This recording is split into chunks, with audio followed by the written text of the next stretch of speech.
Magandang gabi, mabibilis sa balita kasabay na uwian, hapunan at pahinga. Mga up-to-date na balita ngayong araw na Martes, garantisadong mabilis lang to.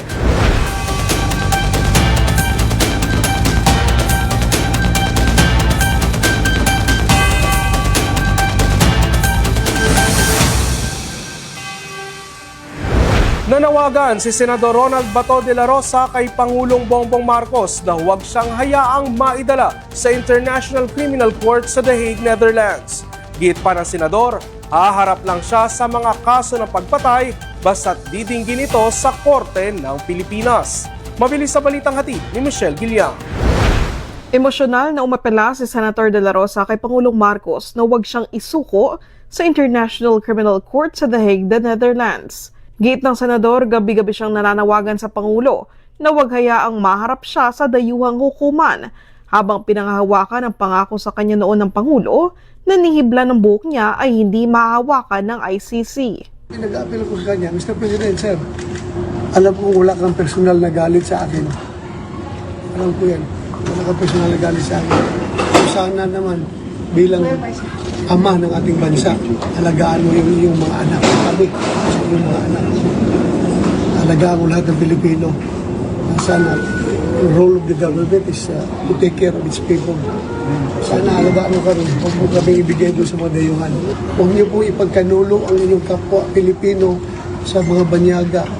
At alam mo, sir, kung anong paghirap ko sa serbisyo. Ginawa ko lahat para sa bayan, hindi yung para sarili ko. Hindi yung para sa sarili kong kapakanan.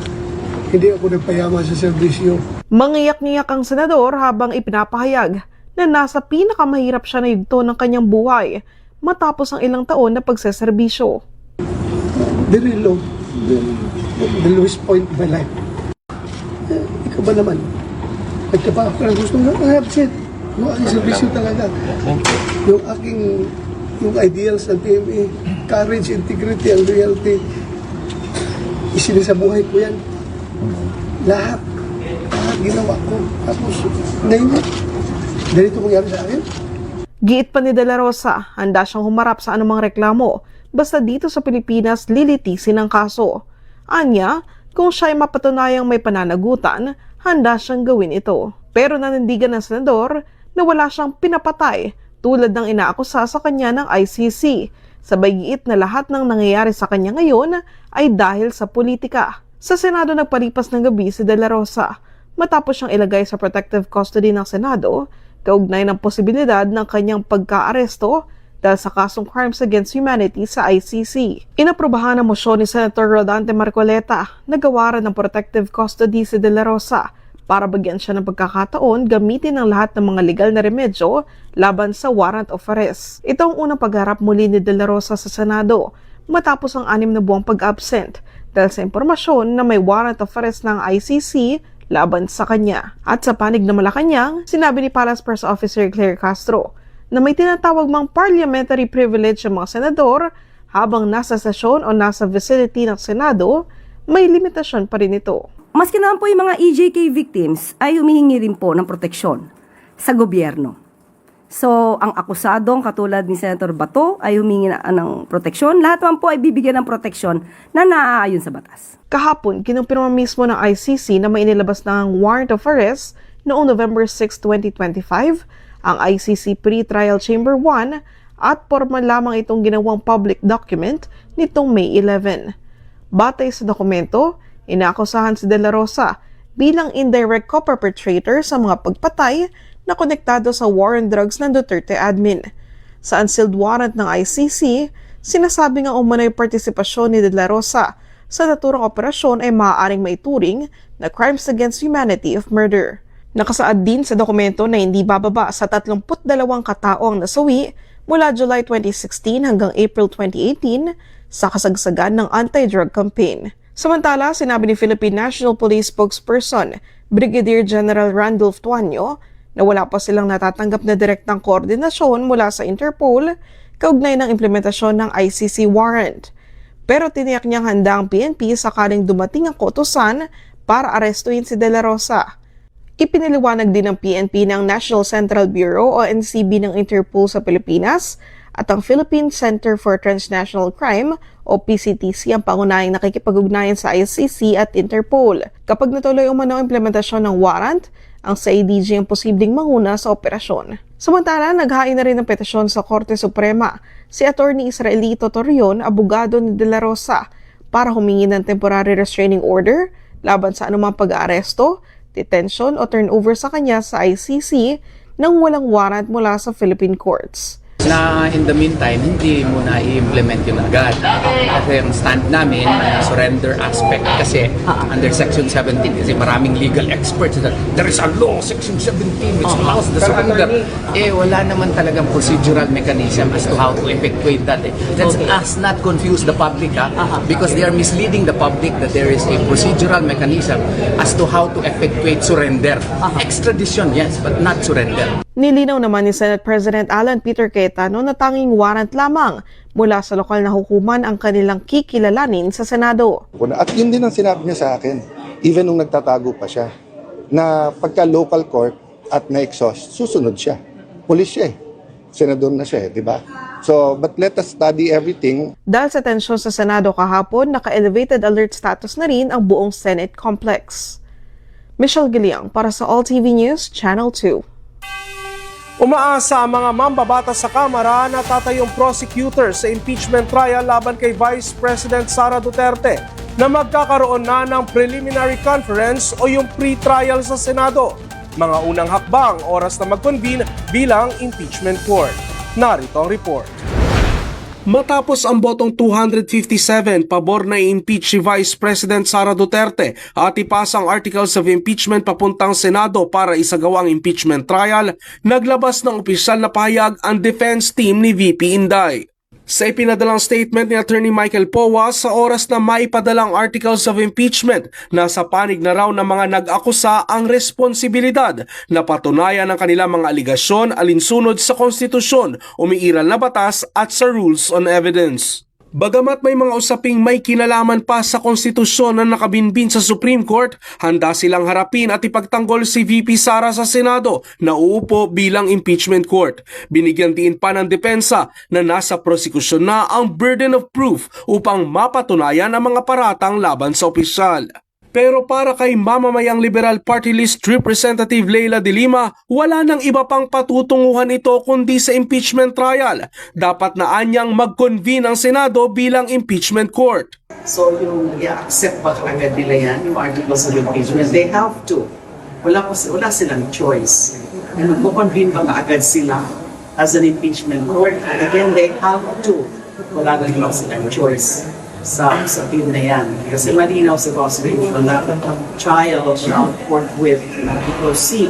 Hindi naman daw ibig sabihin nito ay magsasagawa na agad ng paglilitis ang Senado, pero dapat ay masimulan na ang mga hakbang papunta rito. Pero hindi naman ibig sabihin may trial na kaagad kinabukasan a few days later after the receipt of the articles of impeachment. Kasi meron pang mga ibang mga initial or preliminary steps na dapat gawin. Like for example, yung formal acceptance, yung formal presentation ng articles of impeachment, tsaka yung pagpapadala ng summons requiring the impeached official, the DP, to file his answer. And meron din option yung prosecution to file reply.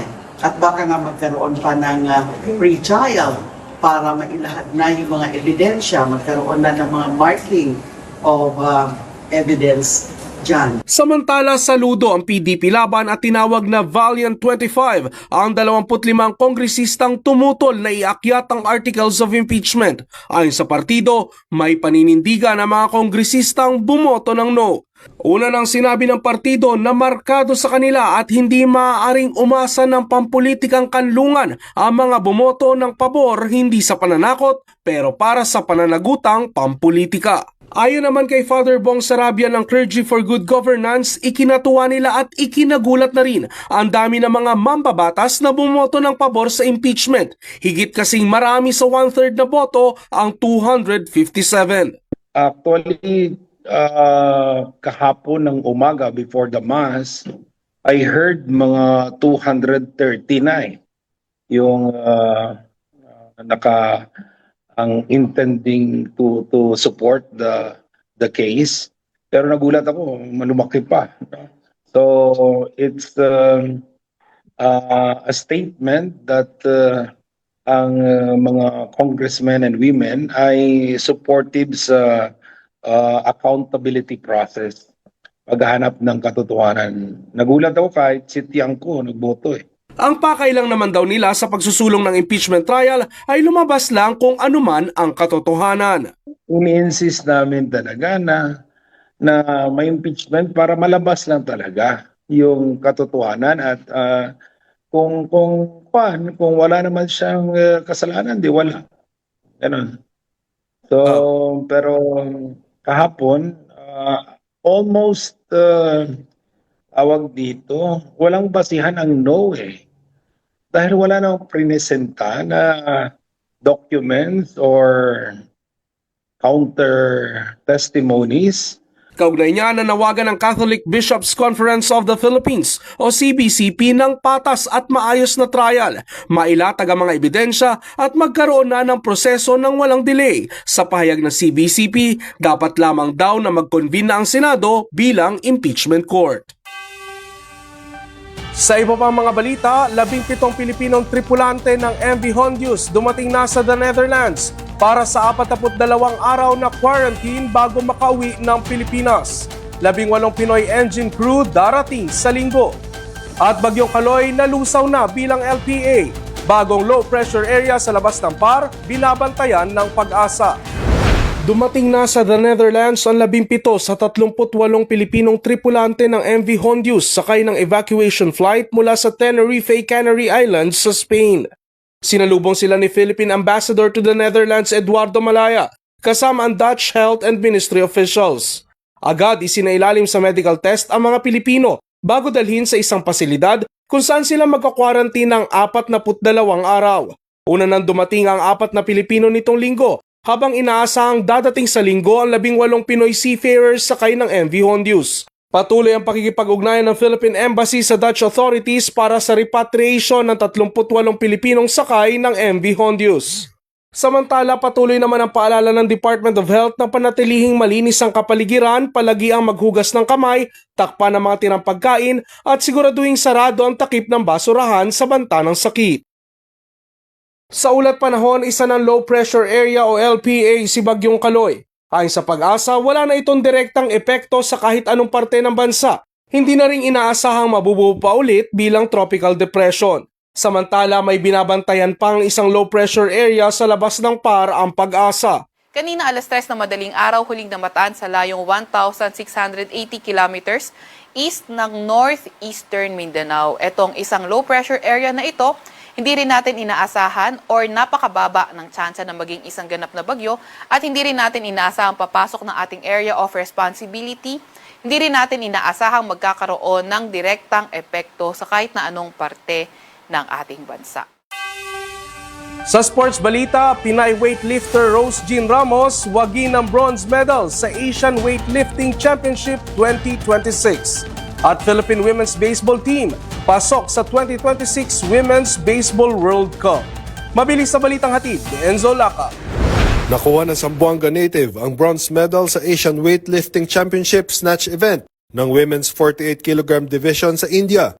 Nakumpleto ni Ramos ang 81 kg lift sa kanyang final attempt para masigurado ang bronze medal. Nakuha ni Wang Yichen ang gold medal, habang silver medal naman si Fang Wanling mula Chinese Taipei. Pasok sa 2026 Women's Baseball World Cup ang Women's National Baseball Team bilang wildcard. Kasalukuyang nasa 21st spot ang Pilipinas na kabilang sa Group Tainan, kung saan makakalaban ng women's team ang Japan, Venezuela, Chinese Taipei, Cuba at Great Britain. 2019 na makuha ng Women's National Team ang bronze medal sa Women's Baseball Asian Cup. Enzo Lacap, All TV News, Channel 2. At yan ang mga balitang nakalap ng All TV News. Para sa iba pang balitang mabilis, bisitahin ang aming website, alltv.ph/news. I-like at i-follow din ang aming social media accounts. Ako si Ralph Lopez. Magandang gabi.